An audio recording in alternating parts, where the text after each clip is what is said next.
Nah, Gitu. oke Kak Agung, aku pengen ngobrol-ngobrol dikit nih. Kak Agung kan Hmm. itu berarti awal terkenalnya udah mulai pertama kali viral itu berarti di TikTok dulu ya, baru di Instagram ya? Atau Iya, sebenarnya sih alhamdulillah banget gitu ya, rezeki viralnya tuh ada di beberapa kali konten gitu ya. hmm, Yang pertama kali viral itu pas aku tuh lagi nge-review eh, Thai tea gitu, teh Thailand hmm, ya, Thai tea. Nah di mobil, terus ada orang tiba-tiba masuk, dikiranya aku tuh sopir online gitu ya kan, padahal bukan. Nah itu viral yang pertama itu dari TikTok nyebrang ke IG, ke YouTube sampai masuk berita segala macam ya kan, oh, diwawancara. Kata aku tuh kayak penting banget nih sampai diwawancara masuk berita ya kan. Nah itu viral yang pertama. Viral yang kedua itu pas aku bikin konten yang ngerjain abang-abang ojol gitu. Jadi ada abang ojol, aku pesen abang ojol, terus ceritanya aku tuh dieliminasi, apalah kontennya sedih-sedih kayak oh gitu iya. gitu. Itu viral yang kedua. Terus viral viral apa lagi ya gue ya? Bu Sophie inget gak sih? Oh itu apa? Ngomongin manajer aku nih, si Bu Sophie namanya ya. Nah ada juga yang viral gara-gara aku tuh ngomelin orang yang suka ngeluh. Ini nyambung banget nih ya sama topik kita nih. Orang tuh suka ngeluh gitu ya. Eh, gaji tuh cuma lewat doang gitu kan ya, Betul. kebutuhan tuh kok banyak banget gitu ya kan, giliran dicek tuh di keranjang online shopnya ya kan, branded sampai 99 plus ya kan, sampai ada ikat rambut unik lah, vacuum cleaner yang gak jelas lah kayak gitu, squishy buat anaknya segala macam, tapi ngeluhnya gajinya cepet habis, tapi Hmm, belanjanya kagak berhenti berhenti ya kan. betul, Nah betul. itu kira-kira yang aku bikin viral viral viral, terus alhamdulillah rezekinya makin sini makin banyak gitu. Oke. Nah, ngomongin yang terakhir tadi dikit itu berarti nggak sih kira-kira tipsnya nih bagi ya ibaratnya buat teman-teman juga lah. Kan memang ya ini bisa dikatakan sebagai buah apa ya? Buah di rumah juga ya, di mana kita memang misalkan udah berpenghasilan nih, tapi kalau misalnya kita lihat keluar banyak banget godaan-godaan, apalagi kalau misalnya kita ngeliatin sosial media banyak banget iming-imingnya gitu. Pengen kayaknya enak beli ini, padahal hasilnya kita nggak butuh-butuh banget. Nah, Kak sendiri ada kira-kira tips and triknya buat yang bisa dibagi nih ke teman-teman, kiranya gimana sih cara ngatur keuangan biar baik dan benar, kayak gimana? Mm-mm. Yang paling pertama mah ya, ini yang harus dicatat banget nih. Kalau kagak butuh-butuh amat mah kagak usah beli ya kan, karena kita tuh suka terbuai banget nih, terbuai sama ada alat baru apalah yang kira-kira nggak penting gitu ya kan, kayak panci misalnya, kita udah punya panci nih di rumah ya, yang kagak pernah ada masalah apa-apa juga sama panci kita di rumah gitu ya. Tiba-tiba lihat nih panci yang bisa diatur suhunya sendiri gitu ya kan, pengenlah beli. Yang masalahnya itu bukan si panci barunya, tapi panci lamanya, ntar lu mau taruh di mana ya kan, kayak rumahnya segede rumah si skapol aja kan kagak juga gitu, menu-menuhin barang di rumah segala macem gitu ya kan. Baju gitu ya kan, udah punya baju yang emang sehari-hari dipakai nyaman, ya udah nggak apa-apa, sekali-kali beli baju kagak apa-apa, tapi kalau sebulan sekali beli baju, itu lama-lama baju yang lama kagak kepake kan sayang juga gitu ya, bunda-bunda Betul. semuanya. Itu tuh penting banget ya. Jadi jangan cuma mikirin ke depannya aja barang-barang yang baru, tapi barang-barang lama kita mau diapain gitu. Kecuali kita pikirannya tuh taktis gitu ya, kayak misalnya ya udah deh barang lamanya gua jual lagi aja gitu, jual rongsok kek atau thrift shop kek, kan sekarang lagi Ya, musim kayak gitu. Kan itu masih ada muternya lah gitu ya keuangannya. Jangan kebiasaan numpuk-numpukin barang yang kagak penting, tuh yang paling penting ya. oke. Berarti bisa dikatakan lebih kebutuhan dulu ya, baru keinginan ya. Kalau memang beneran butuh dan Betul. punya untuk diganti baru beli ya. Jangan beli cuma karena pengen aja, karena ngelihat orang biasanya cewek-cewek nih beli karena lucu, bener nggak? Ya, bener, bener banget. Yang Jadi dibutuhkan dulu baru eh, yang diinginkan kayak gitu. Yang diinginkan itu cuma kebutuhan, udah bukan tersier lagi ya, bunda-bunda udah keempat, kelima atau bahkan keenam gitu. Kalau yang dipunya sekarang masih bisa dimaksimalkan, maksimalkan dulu kayak gitu. Nah, ini juga kebetulan kan sekarang bulan-bulan Ramadan ya, berarti kan kemarin juga Presiden Jokowi bilang harus kasih THR nih, apalagi buat perusahaan-perusahaan yang besar yang maksimal tuh 5. Jadi sekarang udah lewat nih, berarti pasti udah cair dong THR-nya. Nah, menurut Kak Agung sendiri paling baik kalau misalkan THR buat apa ya? Cara mengalokasikan dananya itu paling bener tuh diapain nih? Apakah semua langsung beli buat beli baju, atau orang kan pasti mikir nih, oh sekarang nggak boleh boleh mudik, ya udah uangnya aku pakai buat beli tiket pulang pergi, saya ngajak semua satu keluarga diajak jalan-jalan, atau bahkan gimana? Kalau Kak Agung sendiri. Yang paling pertama, kagak usah kebanyakan beli baju ya THR tuh. Ini cewek-cewek nih, ini cewek-cewek ya. Paling sering banget dibilang kayak gini. Aku nggak punya baju nih buat pergi. Padahal bajunya udah 2 lemari, 3 koper, ya kan?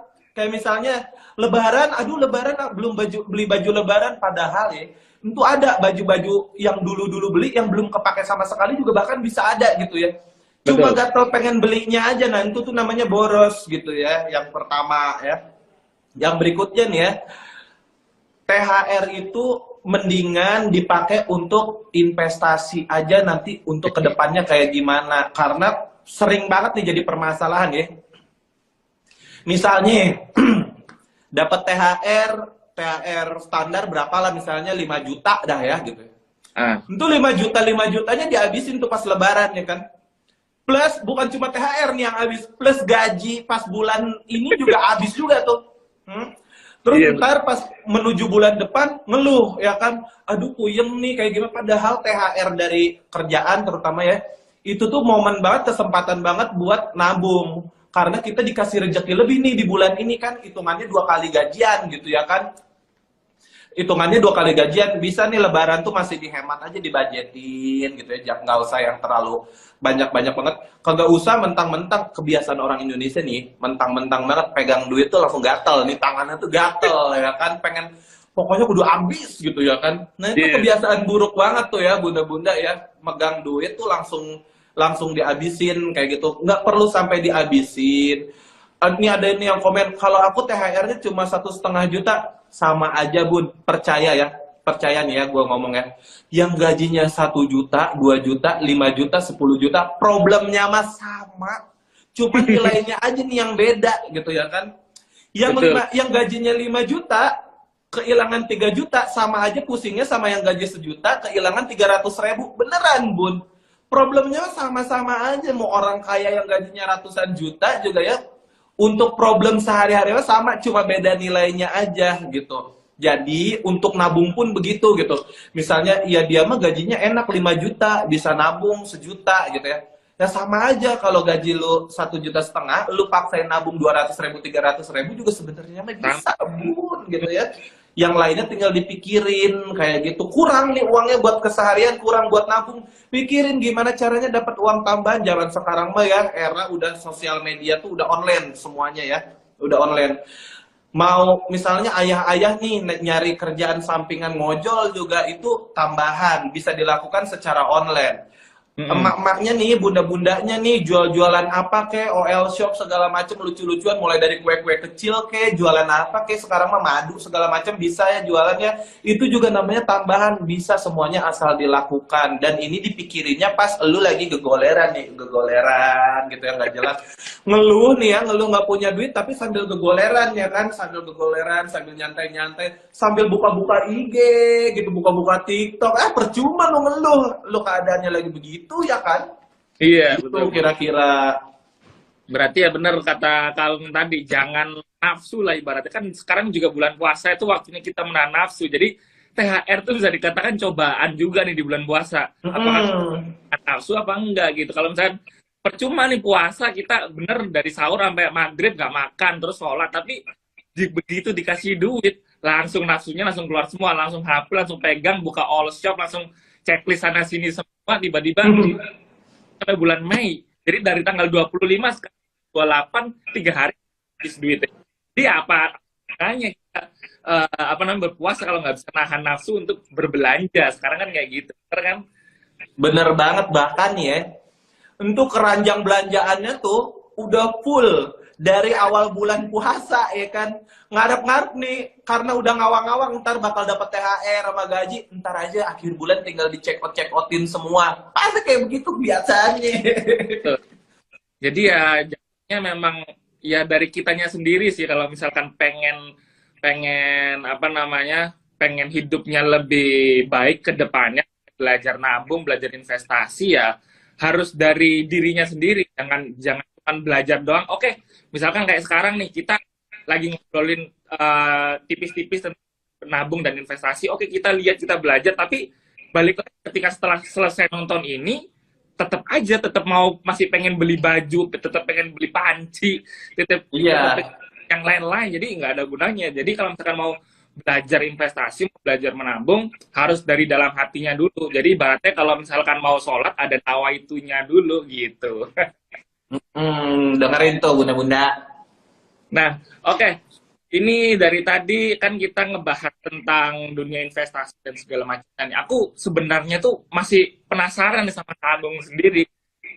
Sebagai seorang konten kreator itu gimana sih kehidupannya? Apalagi kita juga tahu nih, sebagai konten kreator itu kayaknya harus sangat-sangat, apa ya bisa dikatakan, itu kan harus sangat-sangat kreatif lah ibaratnya. Nah, Agung kalau bikin konten baik itu di Instagram atau TikTok itu apakah ada tim khususnya nggak sih Kak Agung, atau memang ya kehidupan sehari aja nih dibikin lucu gitu?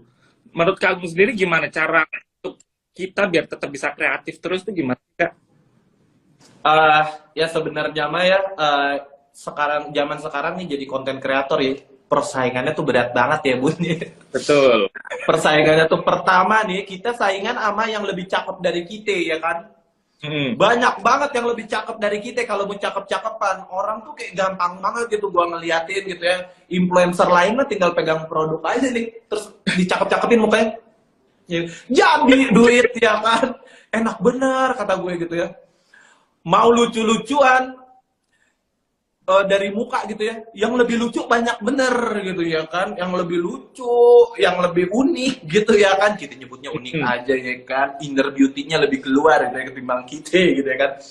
Nah kita tuh kudu mikir terus gitu, kudu mikir terus gimana caranya kita tetap update gitu. Itu yang pertama dari sisi antar antar konten kreatornya gitu, kita kudu update terus sama keadaan terkini, harus relate terus. Nah yang kedua dari audiens kita gitu, dari audiens kita, audiens gue khususnya nih ya, bunda-bunda nih ya, kita tuh harus terus emang ada engagement gitu. Jangan juga jadi influencer atau jadi konten kreator tuh yang kayak nih, lihat nih hidup gue, gak mau ngelihat ke kehidupan orang lain, apalagi followersnya sendiri gitu ya. Followersnya, kalau gue followers kadang suka ngadain tanya jawab gitu, nanya tentang kehidupan mereka. Nah sebenarnya sumber-sumber inspirasi gue tuh dari perkataan, dari komentar-komentar mereka ini gitu, yang kadang sering konsultasi lah, ngeluh lah segala macam nih. Di live ini aja nih udah banyak dari tadi nih yang berkeluh kesah ya kan.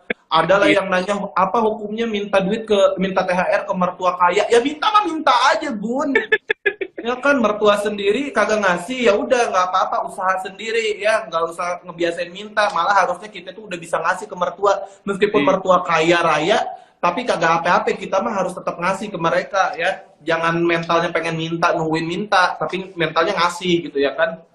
Nah jadi semua ini nih, semua celotehan bunda-bunda kayak gitu yang selalu menghidupi inspirasi-inspirasi konten aku gitu. Jadi kayak inspirasinya tuh dari situ kayak gitu kira-kira. Emang Kak Agung itu harus lebih, bisa dikatakan lebih aware ya sama kondisi kita. Memang ya bisa dikatakan Kak Agung kan rezekinya itu ya dari sekitarnya sendiri, karena memang ada hal-hal lucu, hal-hal kegelisahan ternyata bisa dijadikan, dan bisa dijadikan duit loh ujungnya ini. Jadi ya mungkin ke teman-teman tadi, kalau misalkan ada yang ngeluh misalkan gaji cuma segini, dapatannya cuma segini, ya lihat Kak Agung, ya Kak Agung tuh harus bisa kreatif, ini bisa seperti sekarang gitu. Ya bener banget kayak gitu. Dan selalu ada timbal balik ya. Timbal balik tuh kayak gini gitu ya kan.